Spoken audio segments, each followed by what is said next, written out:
Game three, that's where things fell apart, and we've both kind of mentioned it in the first episode with that Mariners preview about Marco Gonzales. Yep. Just overall did not do well. Velocity was down, location was off, breaking pitches weren't breaking. Only going a mere 2 innings, giving up 3 home runs, 1 grand slam to Gary Sanchez, and the other 2 to Byron Buxton.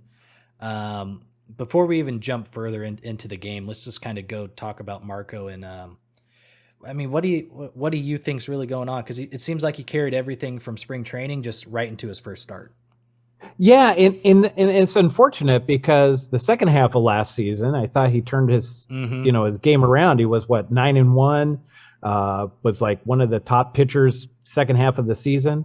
But again, I still wasn't real comfortable with Marco even last year, even when he went 9-1, just because I don't know, there just seems to be something off. And so in this game, again, something is just off. And I don't know if it's, I don't know if he needs like a talking from like a Jamie Moyer, who was a quintessential, not a fireballer by any stretch of the imagination. I think he even threw a 53-mile-an-hour changeup at times. Yep. But he knew how to throw an 80-mile-per-hour fastball the proper way with location, and he knew where to put it, when to put it against the hitter, because he studied the game and every single batter out there, because he knew he had to be smarter than they were.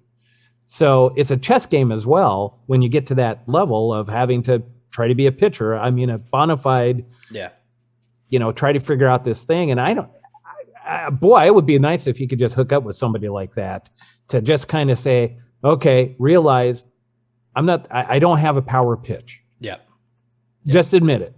You have a fastball, but 80-mile-per-hour fastball ain't going to cut it. And I know he's up around 88 or whatever, but 88, 89, but it's a batting practice fastball. Like you said, it doesn't really jump out of his hand like it used to, like the last few years. I think Jamie Moyer is a perfect example, though. Someone who threw 85 maybe max for his four seam, and 2001 went like 21-7. Granted, 2001 was quite the year for Seattle, but even in 2003 went like 20-6. And I might have those wins losses backwards, but it just shows you like you can still win games, not being the hardest throwing pitcher out there, even though that's kind of that stereotype nowadays. It's, you want the 99-mile-an-hour fastball guy. You don't need to do it to be successful in the league. And I think if he can figure that out, I think it's going to pay dividends for him as a player, but for the organization as well, because it does feel like Seattle's committed to him and trying to see what he can do. But I do kind of want to talk a little bit about the home runs he gave up, because that's kind of the issues here. That's the issue. And we mentioned this again in the first episode, going back to just being that pinpoint accuracy guy, and that it wasn't there. We'll go back to that first home run to Byron Buxton. I believe it was Torrens catching that game. Set up inside, but up and in, 89 miles an hour. That's nothing for a guy like Byron Buxton. He's going to turn on that every time, and that ball went out again kind of fast. So first mistake right away, not hitting his spot, and again 49 or 89 for a four seam fastball. And that was one I did go back just to make sure he wasn't trying to throw a sinker or anything. Like the rotation on the ball, that was a four seam fastball all the way. And at 89, I mean, that's nothing for a guy like him. I mean, even I don't know, like he got around on that so much though. It was like, well, geez, yeah. And then the next one being even more devastating is that Gary Sanchez grand slam. Where Torrens, they throw the changeup, he's set up low and away, clearly low and away, and then that ball by Marco just about middle part of the plate. Low, which was, I mean, nice to see that, but came in quite a bit from where Torrens was set up, and Gary Sanchez might not be the best contact hitter, but if he gets a hold of one, it's usually gone. Even in Target Field, not in Yankee Stadium anymore. So again, it comes back to that location. Like if he hits the spot, chances are Sanchez rolls over on it or hits a little blooper where our defense could have done something with it. And then probably the worst one of all, like I'll give Sanchez some credit. He was able to get it out.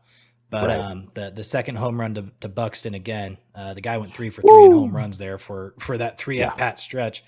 But this is the one that I kind of have probably the most issue with, is the hanging curveball again up in the zone, right over the heart of the plate at 77 miles an hour. I mean, even as a major league guy, I think that's a little slow if you're going to leave it right over the heart of the plate. Just a little. Yeah. Like that's the thing that makes me nervous. And obviously it's the first game of the season, but we saw it in spring training as well. And you would hope, I know it was a shortened spring training, but I mean, look at, like we mentioned, Robbie Ray. He came in spring training throwing 95, 96, and he came out in game one and pitched awesome. So it's just kind of like, what's going on here that, Marco wasn't able to do the same. Even Logan Gilbert came in against the same lineup, went 5, only 1 run, striking out 7. And I mean, he's got a little more power behind him. I'll give him that. Right. But obviously, it's just like, what's going on now where not only is your velocity down, but your breaking stuff isn't breaking, and you're not hitting your spots. And that's what worries me, as a fan and someone invested in this team for many years.